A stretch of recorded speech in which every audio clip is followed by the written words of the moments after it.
Welcome everyone to the Standing Committee on Access to Information, Privacy and Ethics, meeting number 86. Pursuant to Standing Order 1083 HV, study of the subject matter of the report of the Conflict of Interest and Ethics Commissioner entitled the Trudeau Report. I just want to personally thank you, former Commissioner, for coming today. We know you certainly didn't have to be here, and also thank you for finishing your report before your exit. Proceed. Okay, thank you. I have some opening remarks. Is this the time to start making them? Okay. So, Mr. Chair and honourable members of the committee, I understand you've invited me to appear before you today to speak about the Trudeau Report. I'm not sure what I can add to what I've said in the report, but I'll try to answer any questions the committee may have. J'ai émis le rapport. I issued the Trudeau Report on December 20th, 2017. It highlights the conclusions of the study I conducted under the Conflict of Interest Act and from the investigation I conducted under the Conflict of Interest Code for members of the House of Commons. Today, I will limit my remarks to questions related to the Act, given the committee's mandate. Now I understand that you do want to talk about amendments that I've proposed to, and we'll see what we can do about that. It's not what I've focused on the last couple of weeks, but I have a copy here of them and whatnot. I launched the examination and inquiry into Mr. Trudeau's conduct in January 2017 in response to requests for investigation from two members of the House of Commons. Those requests were prompted by media coverage of a vacation that Prime Minister Justin Trudeau and his family, along with several friends and their families, took on a private island owned by the Aga Khan from December 26, 2016 to January 4th, 2017. I subsequently learned that Mr. Trudeau, his family, and other relatives had also vacationed on the island in December 2014, and members of his family and their guests had done so in March 2016 as well. The Aga Khan, as the founder and chair of various charitable organizations, has a long-standing relationship with the Government of Canada, which since 1981 has contributed nearly $330 million to projects supported by the Aga Khan Canada Foundation. The Foundation's CEO is registered to lobby the Government of Canada, including the Prime Minister's office. Briefly, I found that Mr. Trudeau contravened four provisions of the Conflict of Interest Act, namely Sections 5, 11, 12, and 21. I found that he did not contravene two other provisions, Sections 6, 1, or 7 of the Act. And I also found that he did not contravene the Members' Code. As most of my findings hinged on Mr. Trudeau's acceptance on behalf of himself and his family of the gifts of vacations on the Aga Khan's private island, I'll speak specifically about my findings of a contravention of subsection 11.1 of the Act. Section 11.1 sets out the Act's gift rule. It prohibits public office holders and their family members from accepting any gift or other advantage that might reasonably be seen to have been given to influence the public office holders in the exercise of an official power, duty, or function. The test is not whether the donor intended to influence the recipient or whether the recipient was indeed influenced, but whether it might reasonably be seen that the gift or other advantage was given for that reason. The evidence showed that there was ongoing official business between the Government of Canada and the Aga Khan and his institutions at the time each invitation to visit the island was accepted, and that Mr. Trudeau, as Prime Minister, was in a position to be able to advance some of the matters of interest to the Aga Khan, whether he did so or not. I therefore found that the gifts could reasonably be seen to have been given to influence Mr. Trudeau in the exercise of an official power, duty, or function. Subsection 11.2 sets out a number of exceptions to the gift rule set out in 11.1, including where the gift or other advantage is from a relative or friend. So I had to consider whether Mr. Trudeau and the Aga Khan were friends for the purposes of the Act. Interestingly, that exception is not in the Code. There's not an exception for friends in the Code. The Act does not define the word friend. It's a word that's used in different ways by different people and can apply to a range of relationships from the closest of lifelong companions to neighbors, colleagues, acquaintances, or business associates who see each other only occasionally and where there's little emotional attachment. Mr. Trudeau's relationship with the Aga Khan was based on a family connection rooted in a friendship between the Aga Khan and Mr. Trudeau's father. However, Mr. Trudeau had no personal or private interactions with the Aga Khan from 1983 until 2013, when Mr. Trudeau became leader of the Liberal Party of Canada, other than on the occasion of his father's funeral. These factors led me to conclude that their relationship cannot be described as one of friends for the purposes of the Act, bearing in mind that friends can have all sorts of different meanings to different people. Instead, it appears to be one of two world leaders with common ideas and goals who have great respect for one another and whose families share a connection. I also observed in the Trudeau report that Mr. Trudeau said that he felt that as Prime Minister, he could now pursue a friendship with the Aga Khan. However, public office holders must put on hold the pursuit of friendships with individuals with whom they are likely to have official dealings when they are in public office. The Trudeau report has focused renewed attention on the Conflict of Interest Act and its perceived weaknesses, particularly the lack of penalties for breaches of its substantive provisions. The only penalties it provides for are administrative monetary penalties, which the Commissioner may impose on reporting public office holders who fail to meet certain reporting requirements of the Act. I'm not of the view myself that more stringent penalties are required. It was never Parliament's intention that the Act form part of the criminal system. Indeed, the Act requires that the Commissioner suspend an examination and notify the relevant authorities if he or she has reasonable grounds to believe that an offence has been committed under another Act of Parliament. In my view, publicity and the test of re-election make up the appropriate reform of redress for contraventions of the Act and are sufficient to encourage compliance. I also wish to address some comments that have been made on the time required to complete this report. In my years as Commissioner, I conducted all of my examinations thoroughly and with a high degree of diligence, in keeping with the standards and practices that I established for the office, the requirements of the Act, and respect for procedural fairness. In each of my reports, I provided a detailed description of the process that was followed and the information that was obtained. The amount of time that it took to complete this or any other examination depended on a number of factors. They included the number of investigations underway, the number of case files being reviewed, and the delays in scheduling witnesses and obtaining relevant documents from a variety of sources, as well as the report drafting and editing process, which can take some time as well. Before I conclude my opening statement, I note that the committee has undertaken to conduct a new review of the Act in early 2018. My experience in the last 10 years has been that the Act has worked well overall. However, I believe there's room for improvement, and I listed a large number of suggestions in the submission I made to this committee at the time of the 5-year review. I'd be pleased to discuss my recommendations for amendments with the committee when it takes up the study. So now I'll be happy, I hope, to answer any questions the committee may have. Thank you, former Commissioner. I don't know how to refer to you anymore other than Mrs. Dawson or Ms. Dawson, but... That's fine. You can call me Mary if you like. I don't Mary mind. will work. Okay, well, thank you. Thank you once again, Mary. First up, for 7 minutes, Mr. Erskine-Smith. So thanks very much for attending here today and for all of your work over the years. I said yesterday that the report speaks for itself. Do you think that would be a fair statement? Yeah.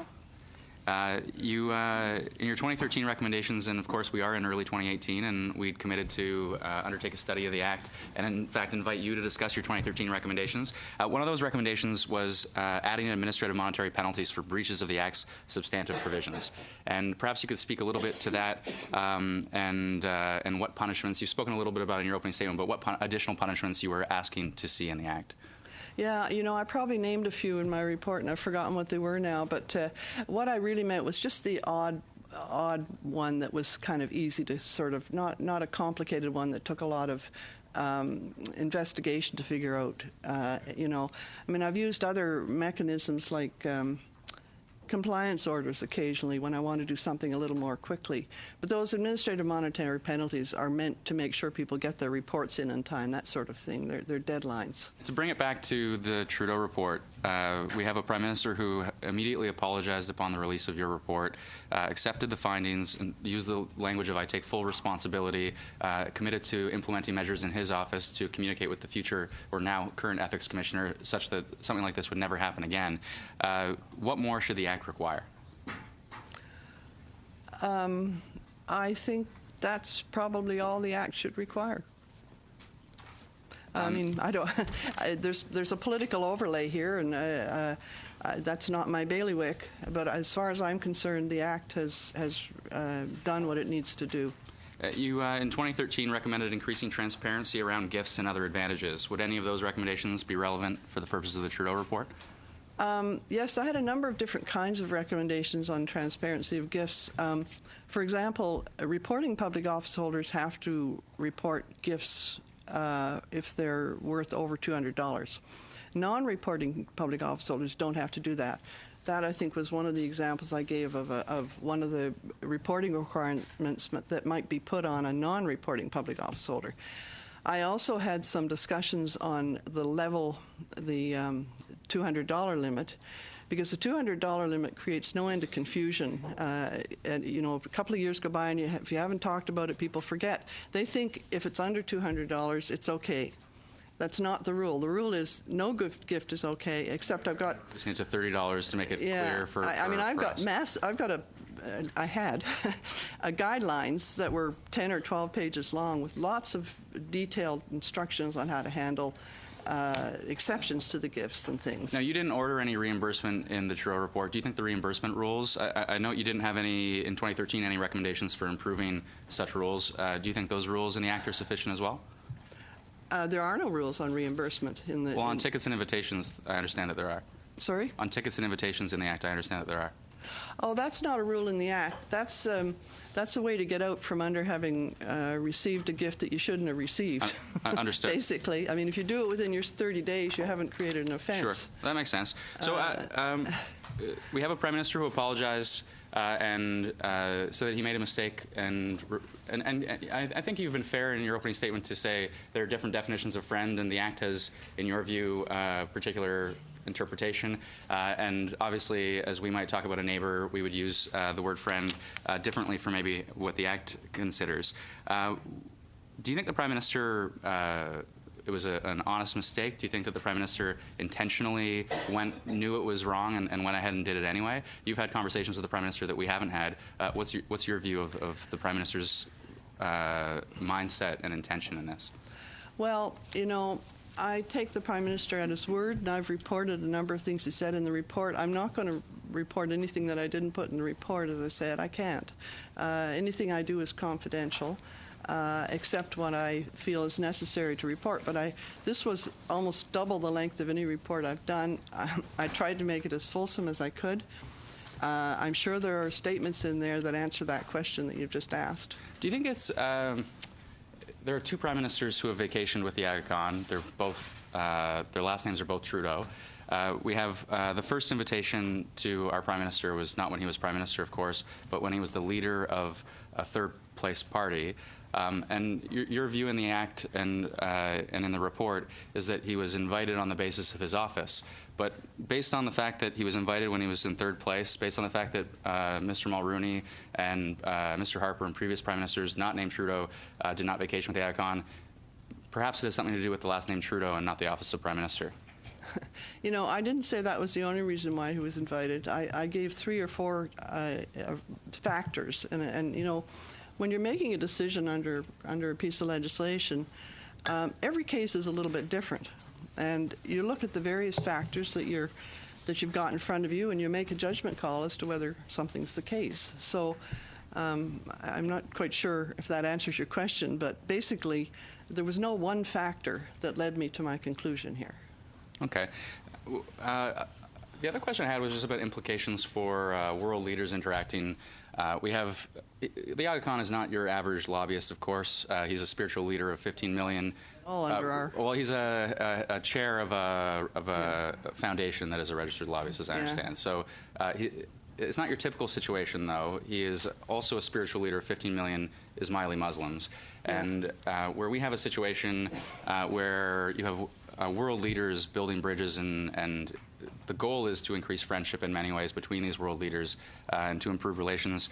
Do you think that a rule such as this, I'll use a hypothetical. Theresa May invites the Prime Minister to her private residence and talks about free trade and has an agenda in talking about free trade because they've just left the EU. Is Trudeau in accepting that gift of the private residence? Is that a concern that we should, as a Canadian public, be concerned about? No, I think, you know, world leader. There's world leaders and then there's political leaders. And you know, this has been a very interesting exercise because it raised all sorts of interesting questions. But you know, obviously, world leaders have to have relationships with each other, and it's a good thing for the country that they have relationships with each other. I think in this case, the problem was there were specific requests that were being made for funding from the Government of Canada. But you know, the Government of Canada has had, as I say in here, a long, very good relationship with the Aga Khan. But he's you know, I tried to sort of make comparisons between relationships with Obama, for example, Sure. and that sort of thing. And I mean, you can make all sorts of interesting discussions around that. But fact of the matter is that I think the Aga Khan he's almost like a pope. Sort of. That's the closest thing I could assimilate him to. In fact, he's a leader of a religious group, and you know, they have very interesting and good tenets. I learned a little bit about the Ismaili religion in doing this report, and I found it quite interesting.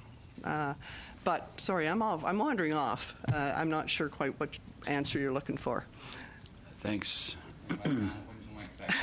Thank you, Mr. Erskine-Smith. Next up for 7 minutes, Peter Kent.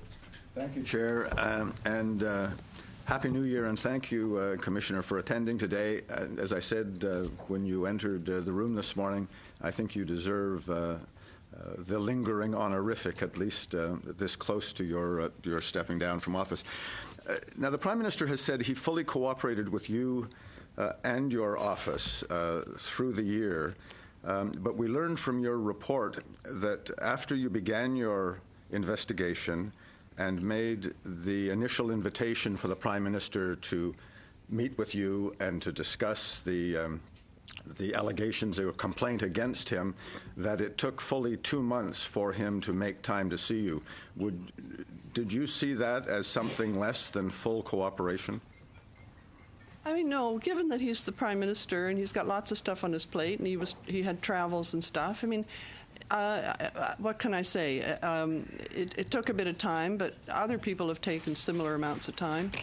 And, you know, I was getting documentation as well during that period, but that was the first face-to-face meeting I had. So you would characterize in that first meeting in April and then the latter meeting in October, there was full cooperation, no reluctance, no disputing any I didn't have the sense there was a reluctance, no. Okay. Now, your report is thorough and detailed, as you say. It's an exceptionally detailed report, somewhat longer than most of the reports from your office over the last 10 years now. It actually has the record. It's the longest. It has the record. And your findings in the 4 areas where you found the Prime Minister clearly violated the Act are very clear. Now, he has yet to address your findings in the report with members of Parliament. It was released by your office a week after the House rose. And believe me, I tried very hard to get that out as quickly as I could. In fact, I worked very hard that last couple of weeks to get it out before I was gone. And I'm not finding fault at all, Commissioner. Yesterday, as you probably know, the Liberal members of this committee voted against a motion to invite the Prime Minister to come to this calm and respectful setting to discuss your findings with the members. Hopefully And it stays that way. He said in a news conference yesterday that his only conversation needs to be with you. I'm wondering whether you feel, in retrospect, as a former commissioner, that the Prime Minister has a duty and responsibility, now that you have made these findings in the Trudeau report, that he has a responsibility to address them with his fellow members of Parliament. You know, I have the utmost respect for Parliament, but I think it's Parliament that decides the answer to that question. I mean, it's not for me, the former Ethics Commissioner, to say what action either Parliament or the Prime Minister should take. I would not wade into that. Now, respecting the confidential aspect of remarks made to the Prime Minister that you don't refer to in your report, could I ask you in general, did any of his answers to you take less than 35 seconds? Which is as we all know, but the public may not know, is the length of time for the Prime Minister to answer questions in question period.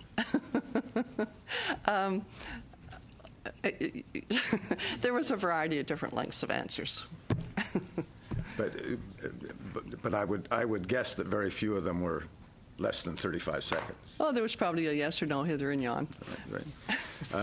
Could I ask you, were there any times when the Prime Minister requested to submit a written response or a correction of a response that he made during the interviews with you? Was there any time that he would request that? Well, did he make any written, did he have any written correspondence? I mean, the Prime Minister had lawyers, and there were some submissions made by the lawyers, as I think I mentioned. Part of my process, maybe I should just say what the normal process is towards the end of, Sure. of doing a report. I will have a last interview with, like I always have a first interview and a second interview, unless the person doesn't want the second interview. Or I tell them I don't think it's necessary and they don't care. But usually there's a second interview, and after that second interview, I then sort of team back and finalize my facts. When I'm ready and I think the facts are complete, I will share them with the person that's alleged to have contravened. And then they are given a couple of weeks to come back and tell me whether they think there's anything they think I've misrepresented, or they think there's a little additional thing they think is necessary to add or something. Many don't, and some do. Then after that happens, I then team back again, and I take into account any comments they make. And because, of course, due process is the whole underpinning of this. And then I proceed to finalize my analysis and the report. And then it has to be, I have an editor, it gets edited, then it goes to translation, and then it's released. So you were, or the Prime Minister was well aware, weeks before Parliament rose in December, of your findings, your fundamental findings in the report? Of the findings, but not the conclusions. The conclusions are not shared. Right. But the position, like always in my reports, I have the person that's alleged to have contravened position, and that, for example, they check as well. Okay. Did you or your office receive any communications from the Prime Minister's office or the Privy Council office or from lawyers concerning the timing of the eventual release of the report? No. No, it was more me. Now, one of the elements of the report that hasn't received a great deal of discussion involved your findings regarding the bilateral meeting with the Aga Khan, from which you found the Prime Minister should have recused himself, and where he justified the meeting on the basis that he considered he was there only to build relationships. He wasn't there in an official capacity. And I'm just wondering whether we should be concerned, whether Canadians should be concerned that this may extend to his attitude with regards to compliance with the Conflict of Interest Act with others seeking favors or funding from the Government of Canada. Does he not see himself as did he not consider himself as responsible as all other MPs and public office holders are to the articles of the Conflict of Interest Act? You know, I don't think there's much I can say to that statement. I know it's a political discussion point. I think he's certainly taken cognizance of the decision that was made in this report, and I think it will have an effect on his thinking. Going forward. Yeah. Right. Thank you. Oh, thank you. Thank you, Mr. Kent. Next up, for 7 minutes, Mr. Cullen. Thank you, Chair. Good morning, Ms. Dawson. As I mentioned to you just before we got started, I'm of course interested in the largest report you've ever done and some of those findings and the learning that we can take not just from what happened in this instance, but going forward as parliamentarians. So I thank you for accepting the committee's invitation. Hopefully you have found the discourse civil, and it'll stay that way for our time together. See that it stays that way. I'll do my best, you know. I foresee no reason why not. So I wanted to circle back to something that exists within the Act. Is it, if I were to have received, or a member of Parliament received a gift that was deemed inappropriate, I could pay it back within 30 days, I think you said? Well, unless you'd eaten it or something, I suppose you could pay. Unless I'd eaten it? Is that right? Okay. No, sorry. Yes. I mean, basically, the thing is, the funny thing in our Act is that there's the penalties are for failures to meet deadlines, and there's a deadline of 30 days to tell me that you've received a certain gift. Right. So if somebody receives a gift and then thinks, oh my God, I shouldn't have received this gift, and they decide they'll pay for it, then it sort of erases itself. Right. So that's an option available. But it has to do with whether they get an admin monetary penalty. Right, but that monetary penalty is, as you said, was an encouragement to file. Yeah. That people were just slow on filing. And sometimes people will accept a gift and come in and say, gosh, I wonder if we should have accepted this gift. Right. And I'll say no, or I say yes, whatever. And they'll return it. Right, and then what? And that's the end of it. If they've returned it within 30 days. So they haven't told me about it for a year. I think I did a case like that once and found that they'd contravened the Act. Right. Oh. So, under this scenario, if the Prime Minister returns from this trip and says, you know, this doesn't seem right, because is it correct to say a few days after returning, a meeting was held, or a number of days after? When did the meeting? You know what? It's in the Act. It's in the report, and it's in fairly close proximity. Okay, so take that to the side. Yeah. If upon returning back to Canada from the Bahamas, or from the Caribbean, the Prime Minister said, you know, that didn't feel right, you know, going on a trip with the family and friends with somebody who lobbies my office or whose foundation lobbies my office. I'm going to pay for it. I'm going to figure out what the cost, if I had just decided to go on a trip to the Caribbean, what would your involvement have been at that point? His office could have notified you and said, this trip happened over the holidays, the Prime Minister took it, but then paid for it, reimbursed. Would have been much better to check before. Of course, that's the ideal, is check. Don't ask for permission, not forgiveness. Yeah. Right? But the facts of the matter in this case is that I didn't know about any of this stuff for a long time. So the highest bar would be, hey, I'm thinking of taking this trip, Ethics Commissioner, but it's a trip being offered to me from somebody who also lobbies my office. Is it okay? And you would have said, I think I've heard the Prime Minister's statements now that he's going to check with the office all the time when he's taking a trip. I bet. So it had an effect. But if not getting that higher bar, another bar down is if a trip was accepted inappropriately, or a gift of some kind, a painting, whatever, a watch, and the person said, oh, now that I think about it, that's inappropriate, they're going to pay the person back for the gift. Yeah. You don't have really anything to do with it at that point. Or do you? You might get notified, but you're not going to follow that up. You know what?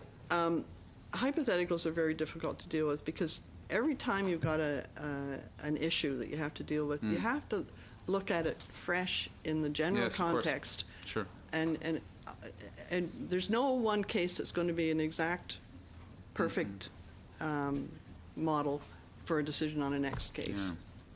But there's some learnings that we need to take from this, as you've said. Yeah. because it's an interesting case. Yeah. Never had a prime minister found in violation of the act before. Can I also circle back to this point about the prime minister's statement that in being in a meeting with the Aga Khan, he was not there in his official capacity, but in his capacity as in relationship building or as a friend? Did I hear you right? Yeah, well, you see, those tests are reasonably seen to have been given. The tests are objective as opposed to subjective. I'm not sure this is answering the specific question you're asking, but each section is drafted a little bit differently, and so you have to kind of look at the exact. No, but I'm just trying to clarify sort of not even a philosophical point, maybe a legal point, which is if the prime minister then, or anybody who having received a gift and there being this sort of association, says, well, I'm in the meeting, but they're just a friend.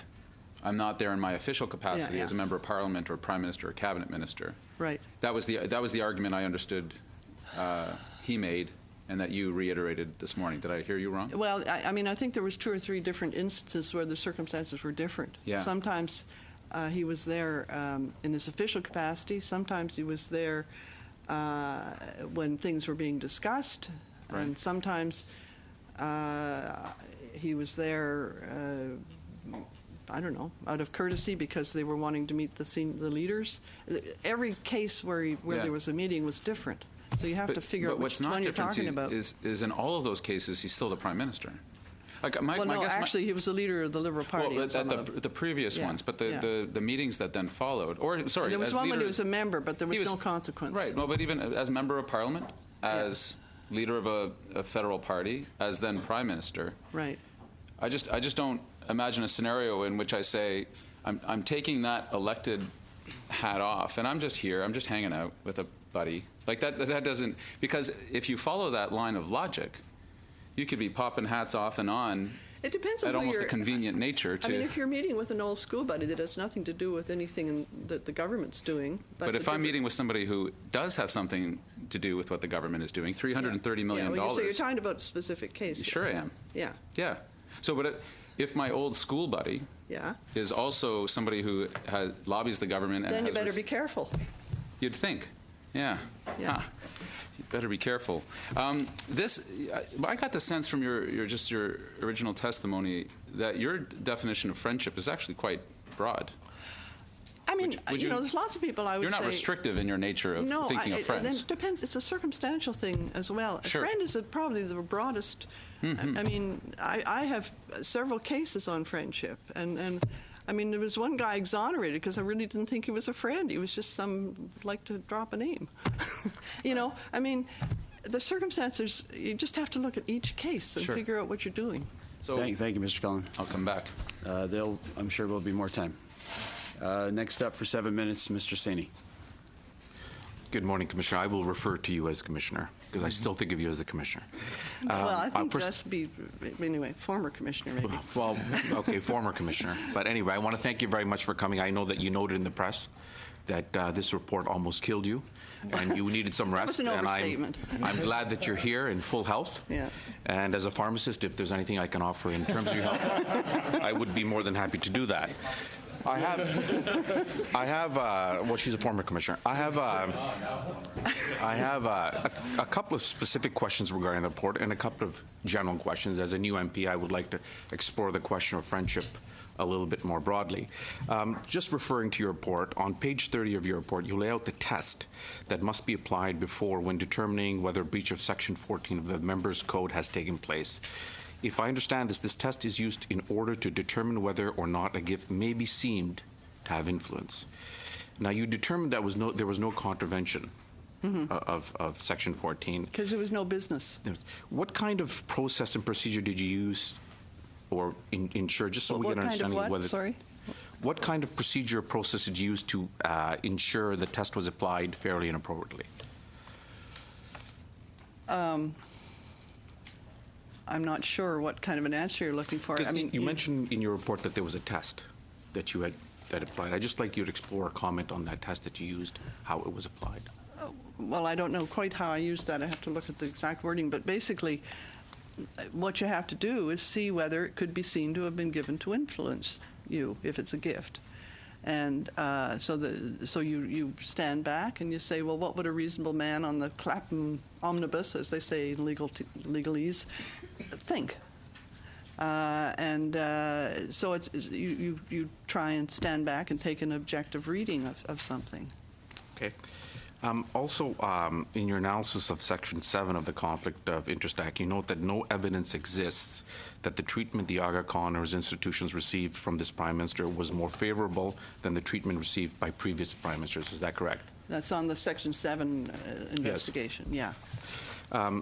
So given that, is it fair to say that while you conclude that while certain behaviors may have been inappropriate, that there does not appear to be any evidence that this trip changed the relationship between the Aga Khan, his institutions, and the Office of the Prime Minister, or the Aga Khan, his institutions, and the Government of Canada? You know what, I'm going to have to look at this. This is in Section 7, isn't Yeah. it? And you're saying, and sorry. It's in your report. Run that past me again. What page are you on? You know what? Let's move on to another question. I'll ask a more general question. All right. Now, some of us in the medical community, we have, coming from different urban areas, whether a smaller urban area or larger urban area. I mean, if you've been in medical practice for many years, you tend to accumulate a lot of patients. Right. And in a smaller area, those patients tend to have interactions with you publicly and privately, socially, and as patients. Sometimes you have friends who become your patients, and sometimes you have patients who become your friends. Right. So in that scenario, can you kind of comment on how one should approach the test of friendship, what the definition of friendship, what should be the guidelines that should be followed? Yeah, well, I think you keep your, and I think I've got a paragraph in here somewhere in this report where I say, look, when you get into a position where you are of power, and you have, some kind of a relationship that may be developing, well, watch out in the development of that friendship, because whenever you're in a position of power and somebody is in a position where they're wanting to get something from you, then that is a situation where you have to be very careful. And so do you think that the term friendship should be defined in the Act? I don't think you could ever define it properly. But the trouble is it means many different things to different people. Should there be some guiding criteria, some guidelines? Friendship is used right the way through the Act because it's in the definition or the quasi-definition of what a conflict of interest is. So it goes on both sides of the scale there on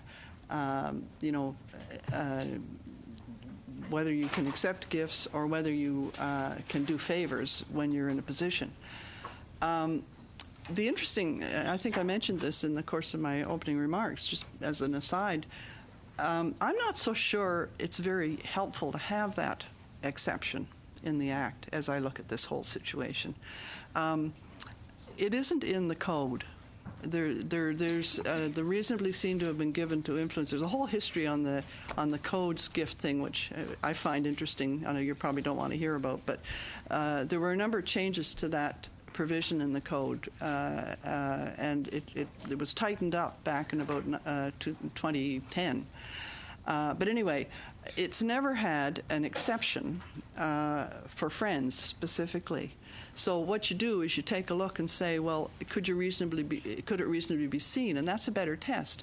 In the Act, there's no way that a friend should always obviate the obligation under Section 11. The real test should be, could it reasonably be seen to have been given to influence you? And having that exception for friends confuses the situation. I think an improvement, it's not an amendment I suggested in my original 89 or whatever they were, but it's one that has occurred to me since, and I think one could maybe take a page out of the code's approach and not have that as a specific exception. I wanted to talk to you about that specific recommendation because in 2013 you said that Parliament should try to harmonize the Conflict of Interest Act and the Conflict of Interest Code for members.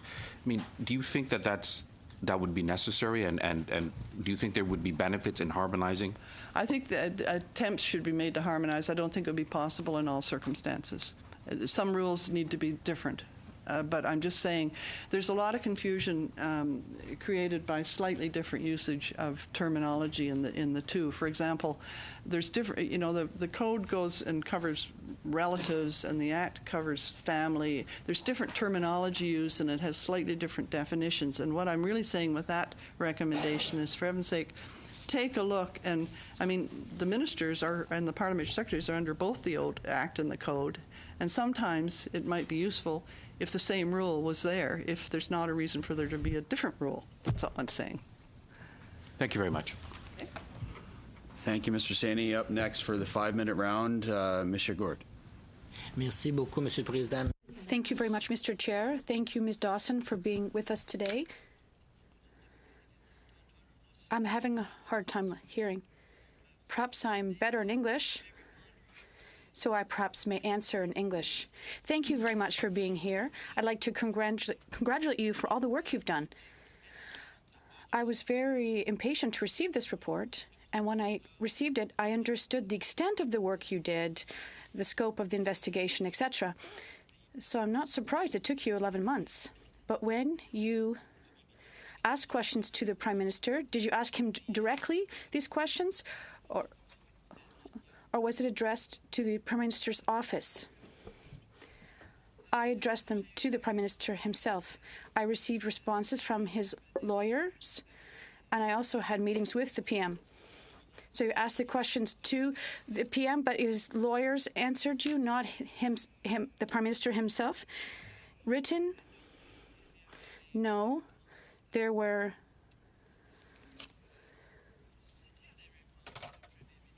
I received the answers from the Prime Minister. I can't remember what the document said. In your report, you said that some of your questions were discredited because the English and the French versions of the Act did not say the same thing. With regard to the plane, did the lawyers try to discredit your questions because of this? Because they wanted to figure out what type of aircraft was used? Did you want me to discuss this problem? Did the PM's lawyers try to discredit some of your questions? Yes? Okay. Did the Prime Minister's, were these the Prime Minister's personal lawyers or the Privy Council's legal team? No, it was the PM's lawyers. Yes, his own personal lawyers that he paid for this case. I imagine. No, you don't know. The Privy Council had nothing to do with this. Okay, good. I have a question about the third trip that with the Prime Minister's family when they went to this island. The Prime Minister's wife, friends, children. Was this trip requested by the family, or did Aga Khan's family insist on having the Prime Minister's family back to the island for a third time? I don't understand. Who requested the third trip? There was some conversation between the Prime Minister's wife and the daughter of Aga Khan. Did his daughter insist absolutely on having the Prime Minister's family back again in March 2016 on the island? Or did the Prime Minister's wife decide on the location and decided herself that she would go back? I have no idea. Response. But you did see some email exchanges there about this. What I put in the report, what I disclosed, is that there was no important information in these emails.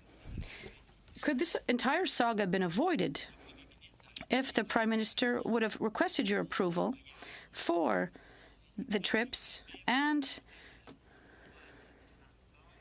with the issues regarding transportation? He could have told you, I have no choice but to take this trip.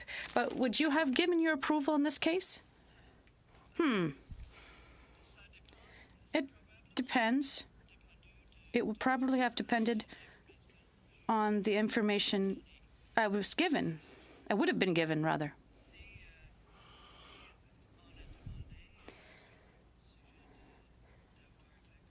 If I had been asked a question about having a trip, taking a trip to Aga Khan's, I would have probably have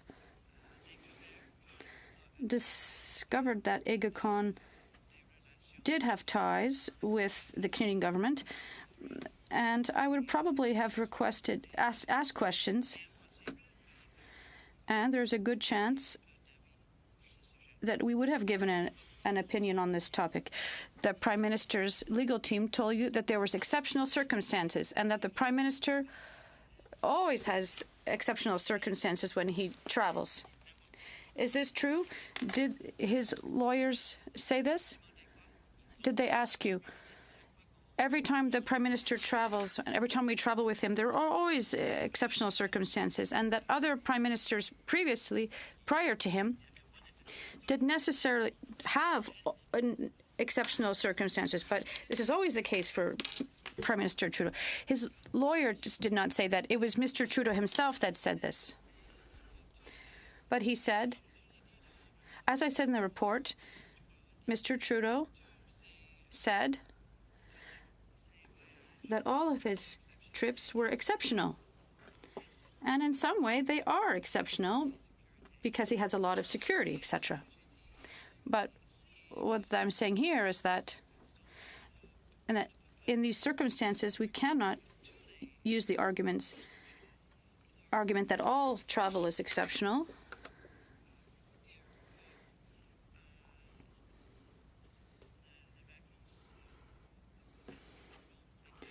We can't really say that the vacation we're talking about is exceptional. We knew the circumstances ahead of time. It was well planned. There was a helicopter that we were aware of ahead of time. And this was not... Sorry.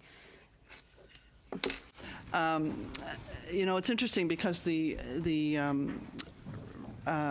rules of the Prime Minister, the guidelines of the Prime Minister, require to check with the Commissioner, even if it is exceptional. And so there's a dissonance in those two rules as well. And but in any event, I found that it wasn't exceptional in this case, so it didn't matter. Thank you, Mr. Gourde. Next up for 5 minutes, Mr. Picard. Merci, Madame Dawson. Bonjour. Hello, Ms. Dawson. In your explanations, please do answer in the language of your choice to make me more easy. Don't worry with my question being in French. Okay. La définition d'ami. The definition of friend, as you said, is very broad. And it's not very well defined as other definitions are in an act.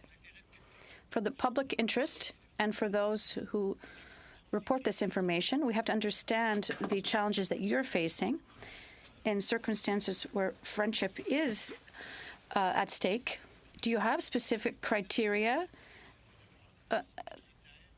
Are there criteria that you decide to establish to have a more objective approach with regard to what is or is not defined as friendship?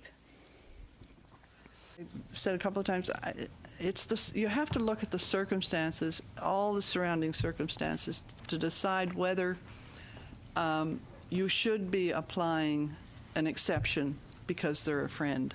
That's why I'm suggesting, you know, it might be a very good idea to take that exception out.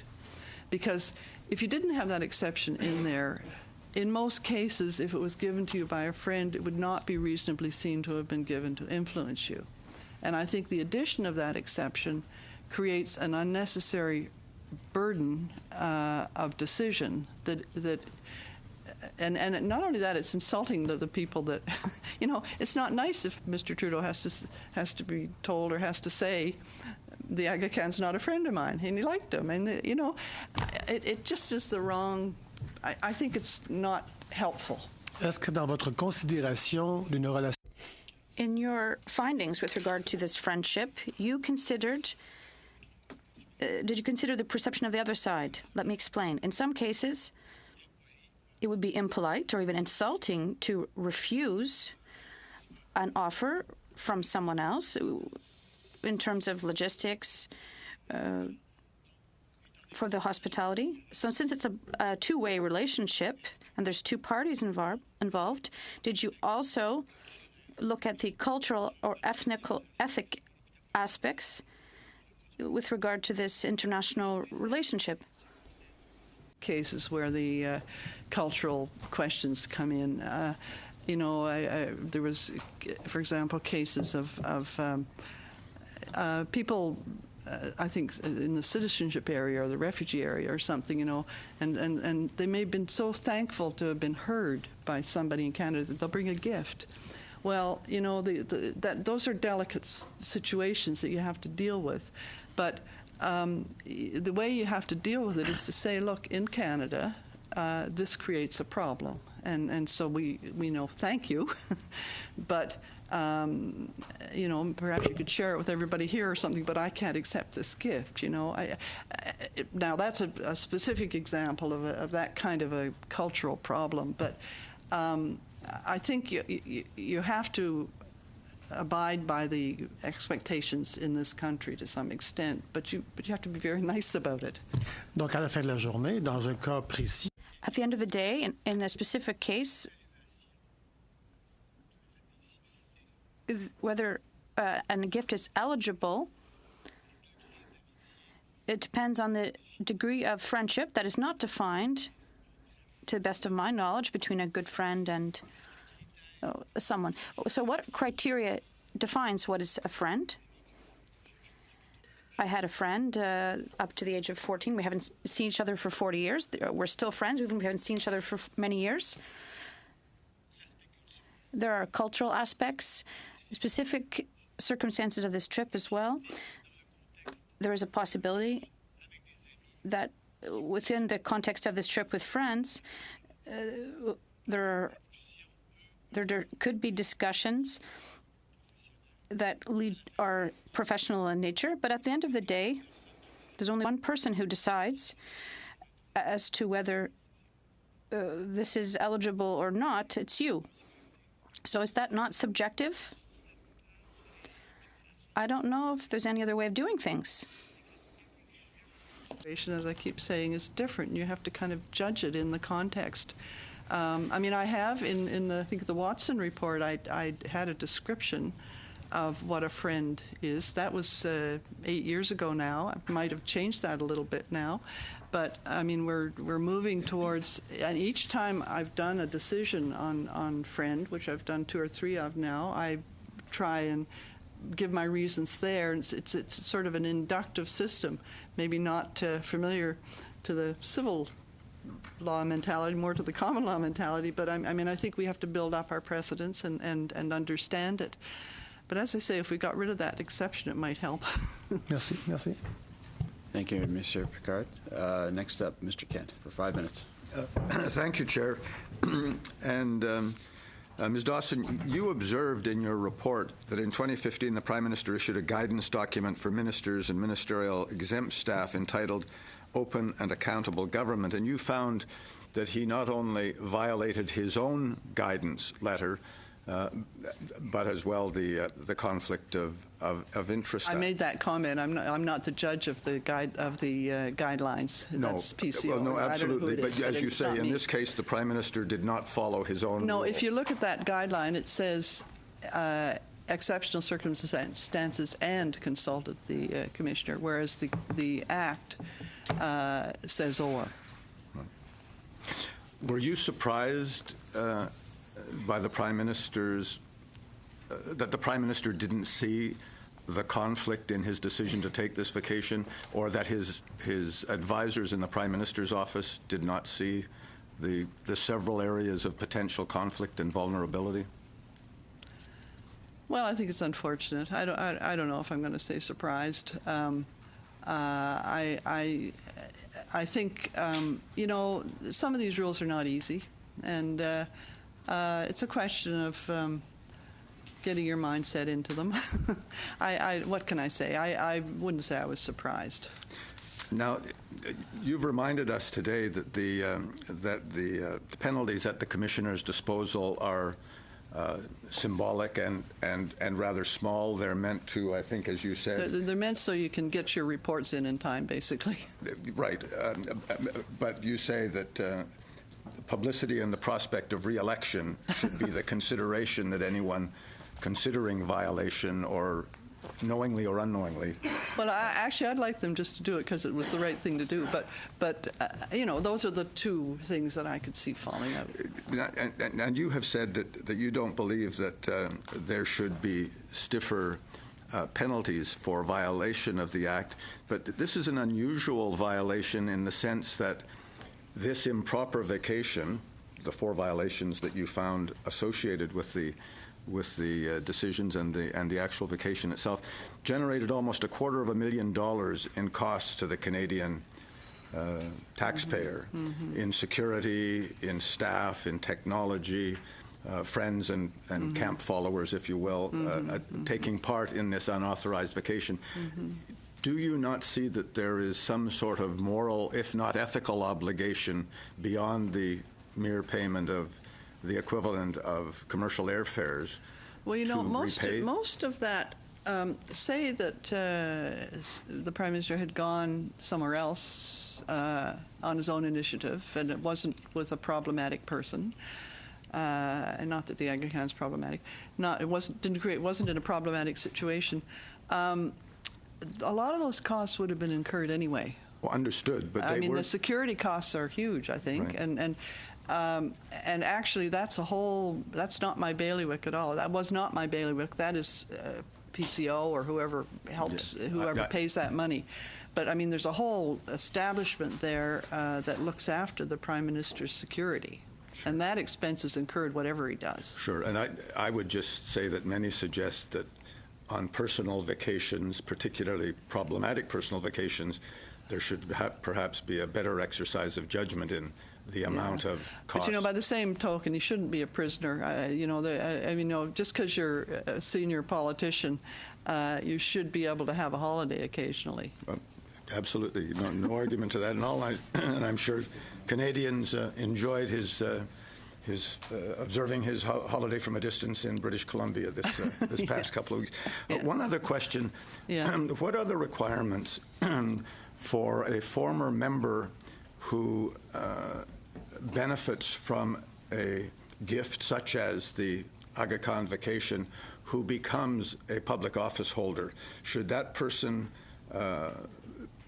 record on the registry the fact that benefit was received from, in this case? A rule of thumb is we sort of generally look upon something that happened a year or two ago as long enough ago, but it depends a little bit. I mean, in other words, if you had a holiday that somebody, or you got a gift from somebody or rather 5 years ago and then you became an MP, I don't think it's going to be a problem that you have to report.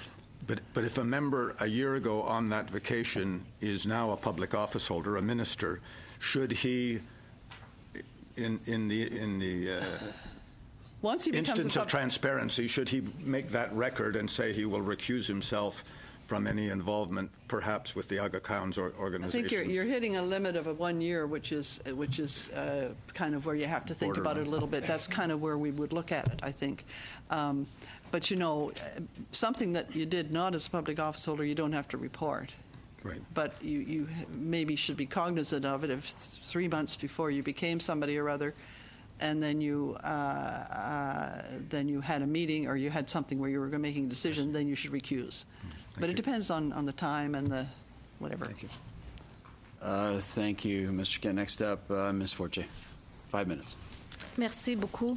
Moi aussi, Thank you very much. I'm also going to ask you questions in French, but please feel comfortable to answer in the language of your choice.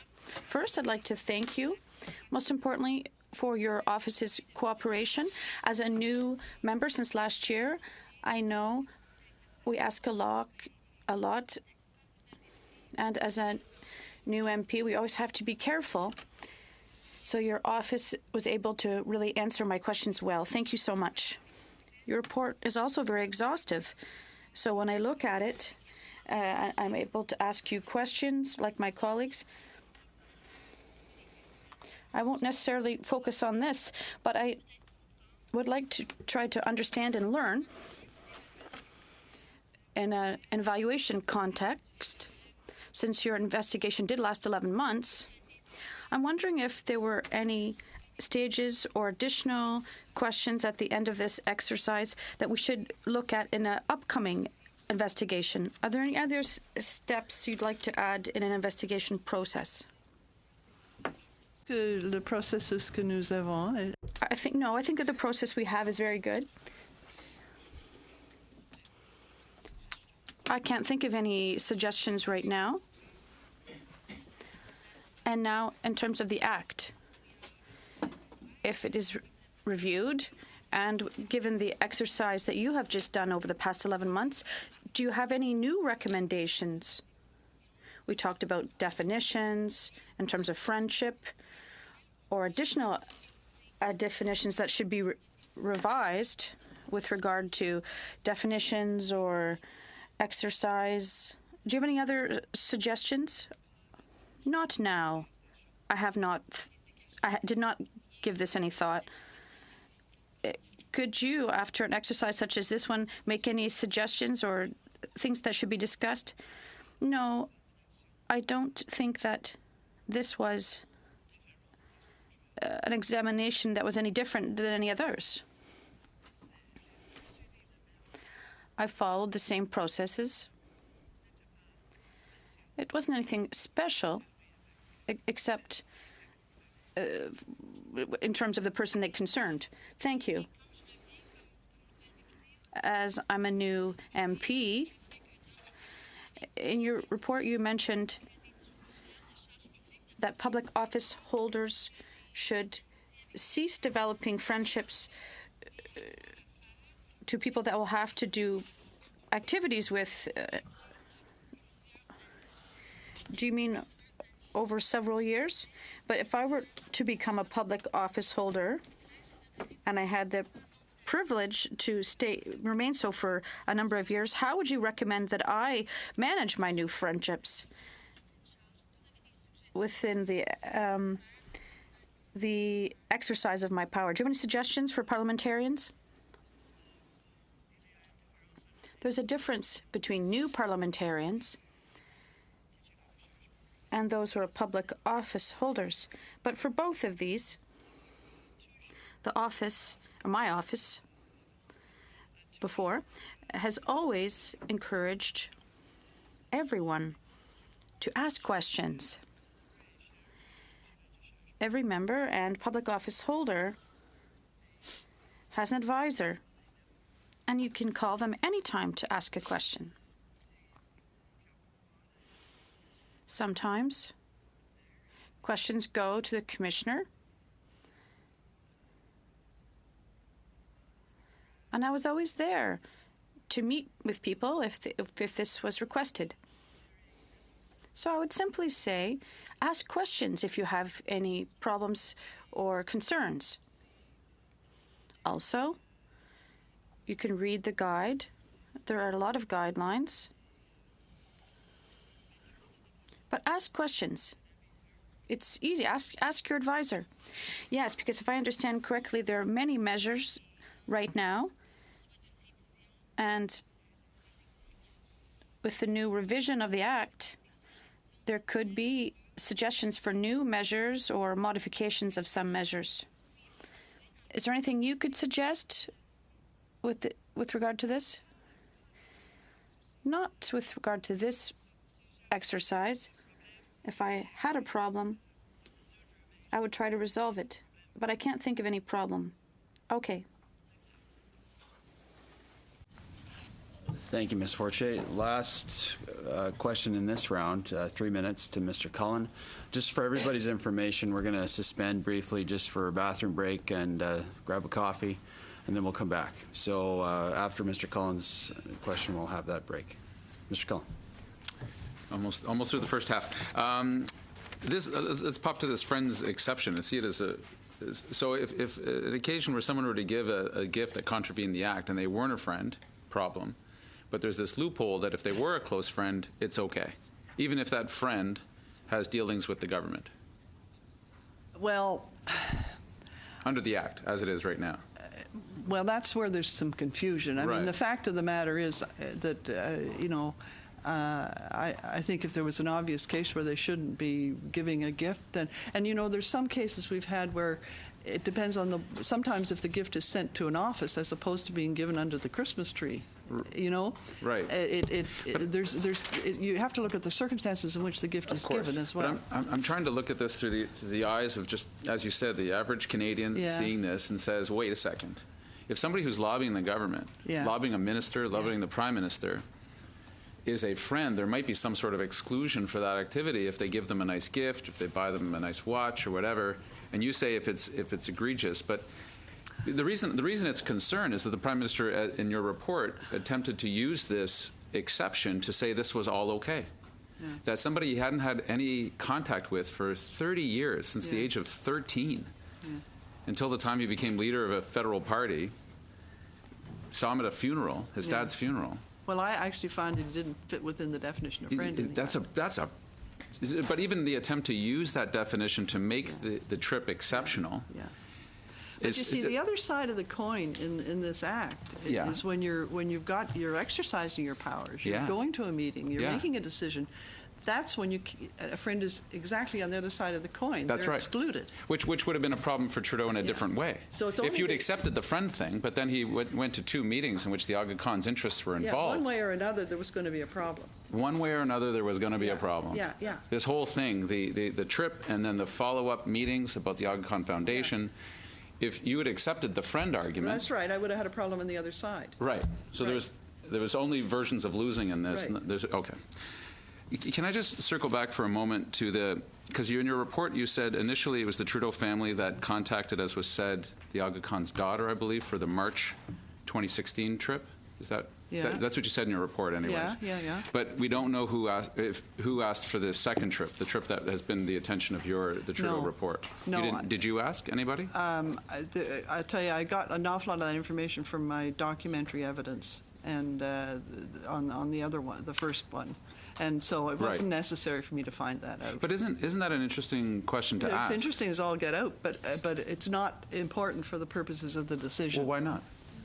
Because do you see what I mean? Because if it wouldn't have changed any decision. Oh, interesting. So if an occasion where an MP asks for a gift or is offered a gift, you make no distinction on that? I didn't see the need for it here. Okay. But can you see why, again, back to the average Canadian watching this, if a politician was out there asking for stuff, as opposed to being offered, motivation becomes an interesting thing.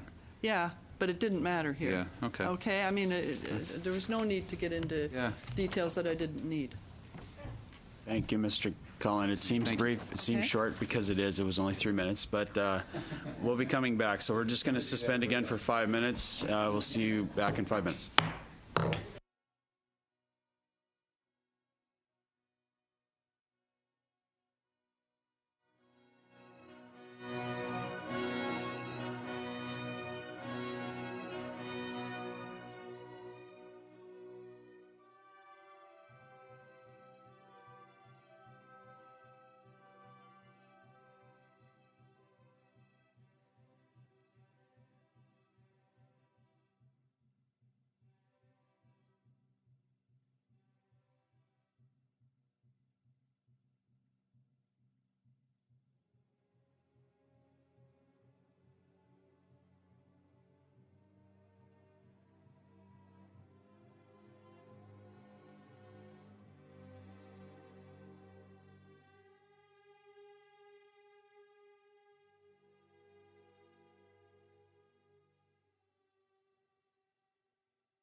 Thank you, everybody. We'll call the meeting back to order. The structure for the second half of our meeting will be 7 minutes for each particular party, starting off with Mr. Erskine Smith. Thanks very much. So I may not take the full 7 minutes, but we'll see. So you've talked about an objective reading of reasonably seen to be given to influence. So you talked about an objective interpretation of the definition reasonably seen to be given to influence. And is the testimony, and I think you said you took the Prime Minister at his word. And in reading your report, we have the Aga Khan state, in his written submissions, the Aga Khan described this invitation as an expression of the personal relationship between Mr. Trudeau and his family, and the Aga Khan and his family, adding that he and his family have extended such standing invitations to few close friends. And I wonder how that statement was used and or relied upon in your objective interpretation of reasonably seen to be given to influence. Well, you know, I did note that there's quite a few people that got invited to the Aga Khan's Island in my report. But a standing invitation, though, which he says a standing invitation, which he extended to only a few close friends, according to his written testimony. Yeah. You know, what can I really, it seems to me I've put out all the facts. Sure. I've put all the circumstances. The fact of the matter is, you know, these invitations resumed when the Prime Minister was in a position of power, either as a leader or as the Prime Minister. And I mean, I don't know. The facts are all there, and you make of them what you will. Sure. And you didn't find that the Prime Minister acted to further the private interest of the Aga Khan in the course of your report? No, I didn't find that he took any decision. Right. But he did take part in some discussions. And in looking into recommendations that this committee might make in relation to the Conflict of Interest Act more generally, you've, not in your 2013 recommendations, but today you suggested perhaps removing the friend exception from the Act. Do you think that's preferable to setting out certain indicia in the Act of what a friend is? I don't think you'd ever get a decent set of indicia on who a what And a is there any friend worry? I mean, so with the definition reasonably seen to influence, I'll use an example of if a friend of mine gives me a gift on my birthday or Christmas, and they also happen to have be a registered lobbyist, and I'm a public office holder. Probably why the friend exception is there in the first place is to codify what a reasonable person might expect, which is when you get a gift from a friend in the ordinary course of that friendship, it's not seen to reasonably influence you. Yeah, but you know, it seems to me you could say to your friend, look, you know, we got a situation here right now where you know, you're looking for something from my office, and so could we sort of desist with the gifts for a while? Sure. I mean, you know, or let's both pay for our lunch or whatever. Sure. It's if he's a good friend, for heaven's sake, why can't you say that to them? So we could improve the Act and make it more stringent in the sense that by removing the friend exception and make it very clear to public office holders, while they are a public office holder. Wouldn't make it, well, it would make it clear. I think it would just remove a bunch of confusion from Sure. it. Which maybe led to us this situation in the first place, that confusion. Yeah, I think it might help. Are there, you know, we have a motion that was previously approved to discuss your 2013 recommendations. We'll now have Mr. Dion before us to discuss potential recommendations of this committee with respect to the Conflict of Interest Act. Would you want to add anything in your testimony today, not specific to the Trudeau report, but specific to the recommendations we perhaps ought to make as a committee in relation to the Conflict of Interest Act more generally? I'm sure I could probably dream up some. You know, those recommendations were made 5 years ago. And yeah. So I guess the question is, would you? I mean, you've added the friend exception being removed in addition to your 2013 recs. Would you simply say otherwise you stand behind your 2013 recommendations? By and large, yeah. And there's no other additional recommendations you would make? I'm sure there are some because, you know, every year when I do an annual report, I probably got recommendations that are not listed in that 5-year thing. I've made recommendations over the years And this is a new one, just take friend out. I mean, I haven't got that in any annual report, and I won't get to do another annual report. But so that's not the only source of my recommendations is not this 5-year review. Okay. And we can ask the analysts to pull out any recommendations from the annual reports, but if you do think of other recommendations you would want this committee to review and consider in the course of our study of the Conflict of Interest Act, would you submit those in writing so we don't further waste your time as former commissioner? Yeah, but I mean, I won't submit them in writing unless I know you want to hear from me, or you're going to look at them. We certainly do. I mean, we've adopted a motion that says we want to hear from you, so we certainly do want to hear from you, and we will want to hear from Mr. Dion. But fact of the matter is, there's yourself and there's Mr. Dion, who's just taken the role. Yeah. And with your experience, I think it would be very useful for this committee to understand what reflections you would have and what changes we have to make. Yeah.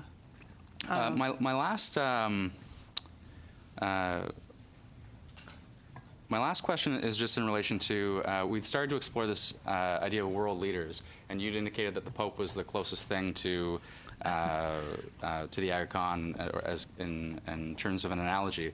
And if the Pope and I think the Vatican Council in April is hosting a conference, and one of the items on that conference is healthy eating, okay? And if they invite is healthy eating.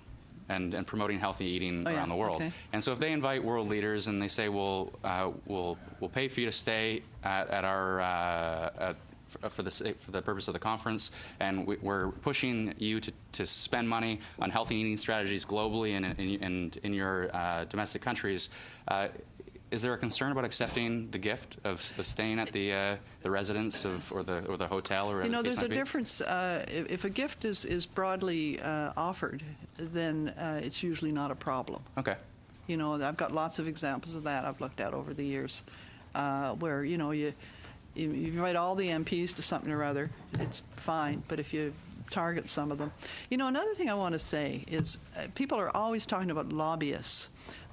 The act that I administer doesn't focus on lobbyists. Sure. It focuses on stakeholders. Sure. And they're a much broader group than a lobbyist. So just remember that just because you're not a lobbyist doesn't mean you're not necessarily caught. And the simplest answer for us as politicians and for public office holders is to make sure we confirm in writing with the Ethics Commissioner in advance of undertaking any action or accepting any gift to ensure that we're compliant with the law. Well, I mean, if you've got doubt, yeah, you know, or you phone up and talk to an advisor and just talk it through. Thanks very much. I mean, Thank usually you, it's Mr. pretty. Erskine-Smith. Next up for 7 minutes, Peterkin.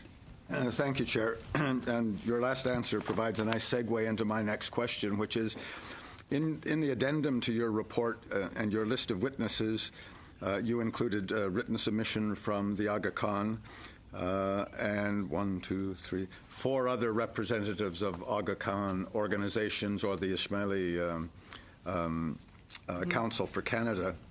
And with regards to lobbyists, you've noted before that lobbyists used to be covered by the conflict of interest protocols and so forth.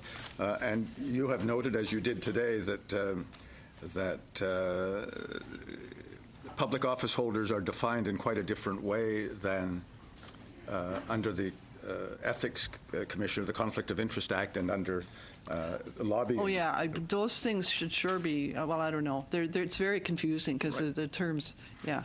And you are on record as saying that the only person the lobbyist commissioner is concerned about is the lobbyist. You're Right. concerned with both sides. Yeah. And you've recommended in the past that, in fact, you believe the two offices should be joined one way or the other. And I'm wondering, because of the exceptional circumstances in this case, whether there is yet work to be done by the lobbyist commissioner with regards to the other side of the Trudeau report.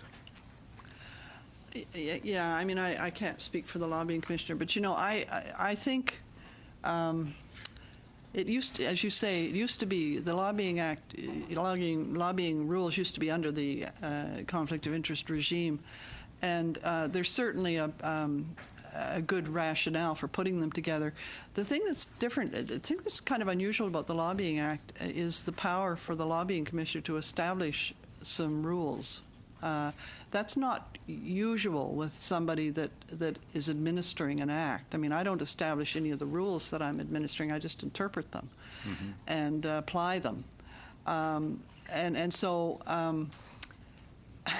I find that an unusual power for the commissioner to be able to establish the rules.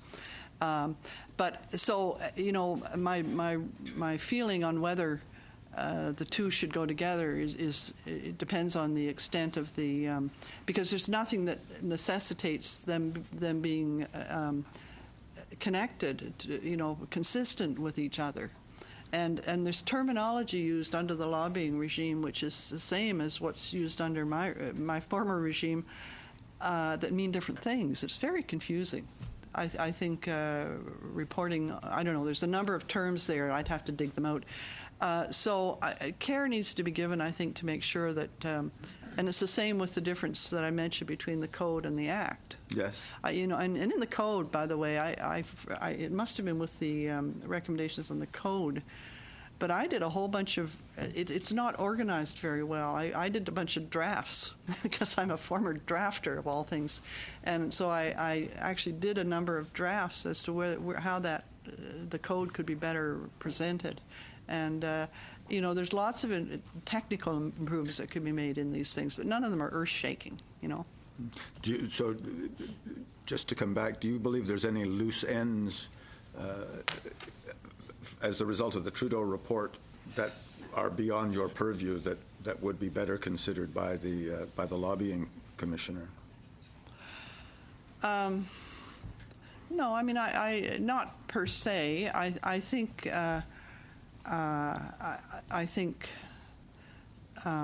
no, I haven't thought that. I haven't thought that through. Okay. Yeah. In the past, you've also suggested that some of the considerations of friends and associates, that it be broadened, the Conflict of Interest Act be broadened in terms of who is covered. I would assume that would be among your continuing list of recommendations for Parliament for. You mean who's covered by the? Yes, who's covered. By what? By which the code, rule? Well, the code and the act, in terms of friends and. Oh no! I was talking about relatives and. Yes. Yeah. Sorry, the relatives and the family. There's different terminology. Yes. Yeah. And that it's worth looking at. I mean, I mentioned that I think in one of my recommendations.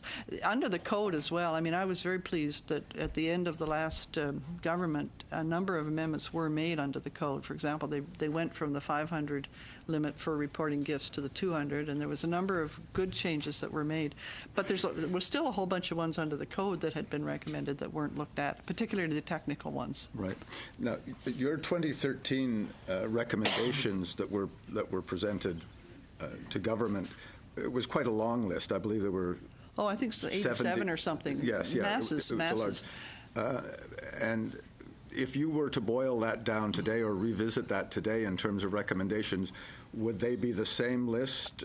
For example, I think that the recommendation or the advice to close the ministerial loophole between divesting and blind trusts was in there, but it wasn't at the top of your list. I'm wondering if you would reshuffle your priorities. Oh, I think that one has captured people's attention, and it has now. And why not? Yes.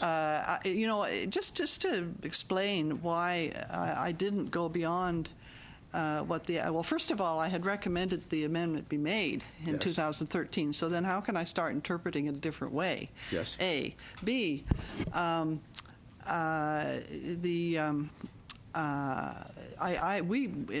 making my decision on how to interpret that, I looked at masses of other legislation, parallel legislation, either in other jurisdictions or federally in the financial type legislation. And almost to an act, it says direct or indirect. And in my act, it said just nothing.